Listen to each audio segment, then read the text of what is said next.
안녕하십니까. 네, 우리 지난 시간에 이어서 마태복음 6장 16절로부터 18절까지 말씀을 가지고 계속해서 공부해 보도록 하겠습니다. 네, 지난 시간에는 이 금식에서 우선적인 모습인 슬픈 얼굴에 대해 공부를 해봤습니다. 슬픈 얼굴을 사람들에게 보여줌으로써 금식을 하는 자신의 이 경건성을 나타내어지게 하려고 한다. 이렇게 말씀을 드렸는데요. 그러나 그런 신앙에 있어서 이 위선적인 모습은 사람들에게 칭송을 얻을 수는 있을지 몰라도 하나님과의 관계는 상관없어진다. 이렇게 말씀을 드렸습니다. 그래서 이어지는 말씀인 17절의 말씀을 보게 되면은 그러니 너는 금식을 하더라도 내 머리에 기름을 바르라. 그리고 내 얼굴을 씻으라. 이렇게 말씀을 하셨습니다. 그리고 여기에도 인칭의 변화가 있었는데요. 16절에 너희라고 하시던 그 말씀이 17절에서는 너로 바뀌고 있습니다. 그러면서 위선자들이 일부러 슬픈 얼굴을 하는 것과는 다르게 너는 오히려 머리에 기름을 바르라. 이렇게 말씀을 하셨습니다. 또한 그들이 얼굴을 흉하게 하는 것과는 달리 도리어 너는 얼굴을 씻으라. 이렇게 말씀을 하십니다. 이러한 예수님의 말씀은 단순히 금식을 하는 것을 내색하지 말라. 그런 의미의 말씀일까요? 그렇지가 않습니다. 생각해보면은 얼굴을 씻고 머리에 기름을 바르는 것 자체가 얼굴을 흉하게 하는 것 못지않게 또 다른 의미에서 금식을 드러내는 어떤 치장적인 어떤 그러한 모습일 수가 있기 때문에 그렇습니다. 슬픈 기색을 드러내는 것이 위선자들의 어떤 금식 모드였다라고 한다면 또 얼굴을 깨끗하게 하고 머리에 기름을 바르는 건 역시 금식의 어떤 새로운 패션, 그렇게 오해를 받을 수 있지 않겠느냐 하는 그런 말씀을 드리는 겁니다.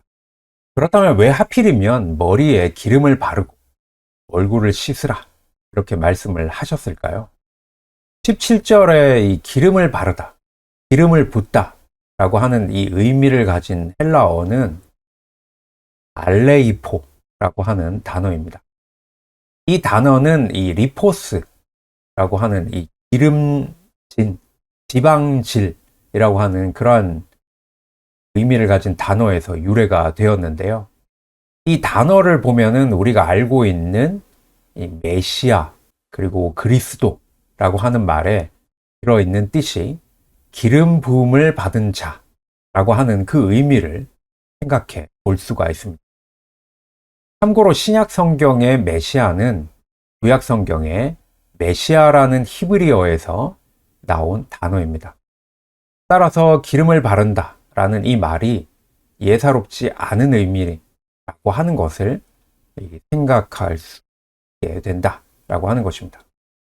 이 그리스도인이라고 하는 이 말은 메시아의 사람들이라는 뜻이라고 할 수가 있습니다. 그런 의미에서 본다면 메시아의 사람들인 그리스도인이야말로 머리에 기름을 바른 사람들이고 또한 기름을 발라야 할 사람들이다 라고 할 수가 있습니다.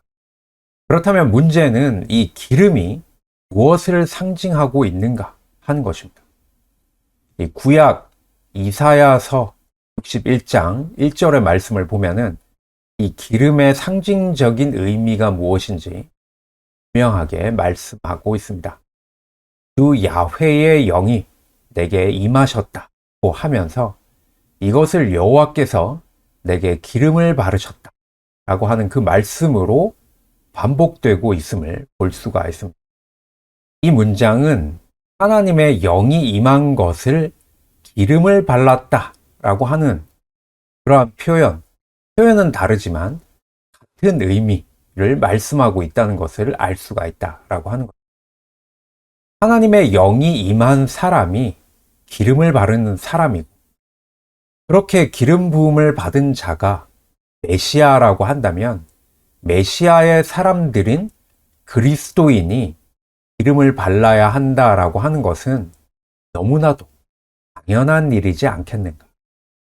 그러므로 내 머리에 기름을 바르라 라는 이 말씀은 너도 메시아처럼 하나님의 영, 성령을 덧 입으라 라고 하는 그 말씀이고, 세상을 구원하러 오신 그 메시아, 그 그리스도처럼 너도 메시아의 사람, 그리스도인으로서 성령에 힘입어 사람들을 구원하는 일에 힘써야 하지 않겠느냐라고 하는 그러한 뜻이기도 하다라고 하는.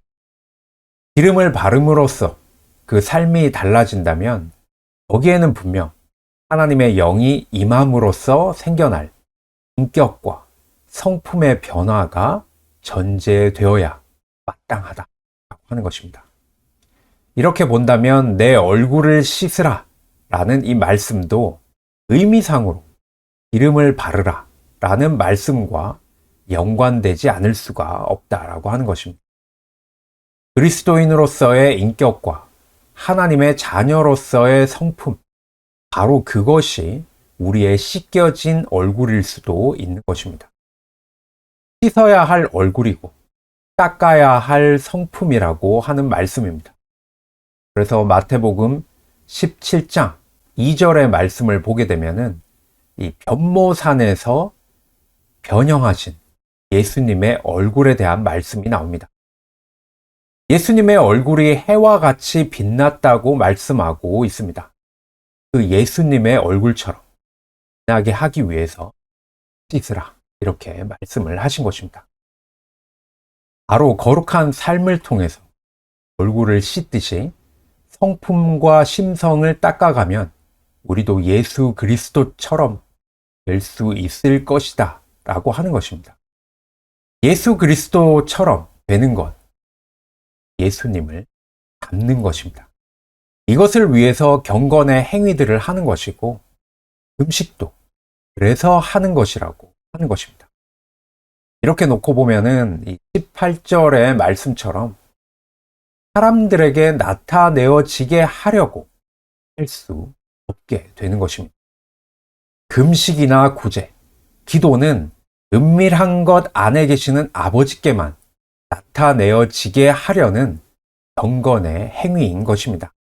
다시 말하면 사람들이 칭송하는 금식이 아니라 하나님이 기뻐하시는 금식을 해야 하는 것이다 하는 것이죠. 이사야 58장 6절에서 7절의 말씀을 보게 되면은 이렇게 말씀하고 있습니다.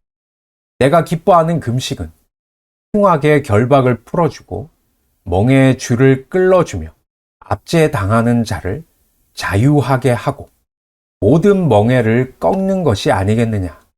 또 줄인 자에게 내 양식을 나누어 주고 유리하는 빈민을 내 집에 들이며 헐벗은 자를 보면 입히고 내 고륙을 피하여 스스로 숨지 아니하는 것이 아니겠느냐. 바로 이것이 예수님께서 회복하고자 하시는 금식의 본래 의미였습니다. 남을 먹이기 위해 더는 먹지 않는, 아니 자기 자신이 덜 먹음으로써 남을 먹이고자 하는, 바로 이것이야말로 머리에 기름을 바르고 얼굴을 씻는 자의 금식이다 라고 하는 말씀입니다. 이렇게 놓고 보면은 이러한 유행가 노래가 생각이 납니다. 어머님은 짜장면이 싫다고 하셨습니다. 그 어머니는 왜 아들 앞에서 짜장면이 싫다고 하셨을까요? 그것이 바로 아들을 더 먹이기 위한 어머니의 금식이었던 것입니다. 그런데 우리의 금식은 어떻습니까? 우리의 금식은 맛있게 먹으면 0칼로리라고 외치면서 기름진 뱃살을 만들어 놓고 또 그것을 빼겠다고 헬스클럽을 다니고 다이어트용으로 하는 그러한 금식이지 않은가 하는 것을 한번 생각해 봐야 된다라고 하는 것입니다. 우리는 지금 사순절의 기간을 지내고 있습니다. 이 사순절에 스마트폰 금식, 유튜브 금식, 커피 금식, 음식 금식 등 여러 금식을 하게 될 텐데, 그러나 우리에게 제일 중요한 것은 은밀한 것 안에서 보시는 하나님을 아버지라고 부르는 우리라고 하는 것을 생각하시기 바랍니다.